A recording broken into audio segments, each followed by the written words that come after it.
दो मोटे पहाड़ी देवता जिनकी जिंदगी बस खाने तक सीमित रह गई थी। सदियों से दो मोटे पहाड़ी देवता अपनी जगह से जरा भी नहीं हिले थे।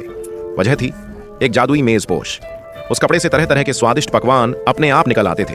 धीरे धीरे उनकी जिंदगी बस खाने तक सीमित हो गई। वे खाते रहते, फिर लेट जाते और जैसे ही नींद खुलती फिर खाने लगते। रोमन ने यह देखा तो हैरान रह गया। उसने देवताओं से विनती की, मुझे कुछ देर के लिए वो मेजपोश उधार दे दो। लेकिन वो मेजपोश ही तो उनकी जिंदगी का आधार था। देवता भला कैसे उसे दे देते। गुस्से में एक देवता ने पास पड़ा नारियल उठाया और रोमन के सिर पर दे मारा। जिसे जरा भी समझ हो वो ऐसी मूर्खता कभी नहीं करेगा। नारियल सीधा लगा और रोमन बेहोश होकर गिर पड़ा। अब अमीलिया को खुद आगे आना पड़ा। उसने चतुराई से दोनों देवताओं का असली रूप आईने में दिखाया।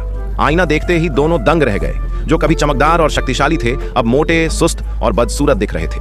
उन्हें शर्म और पछतावा हुआ। उन्होंने सोचा, अगर पुराना रूप और शक्ति चाहिए तो वजन घटाना होगा। उन्होंने अमीलिया को जादुई मेजपोश दे दिया ताकि खुद को उस लालच से मुक्त कर सकें। पर जैसे ही मेजपोश उनसे दूर गया उनके दिलों में चुभन हुई। आंखें उसी पर टिक गईं और जब वो दूर चला गया तो दोनों पछतावे में तड़पने लगे। उन्होंने पीछा करने की कोशिश की पर भारी शरीर उन्हें घाटी से बाहर नहीं ले जा सका। वे वहीं रह गए, रोते और पछताते हुए। उधर रोमन शहर लौटा और बाजार में मेजपोश फैलाया।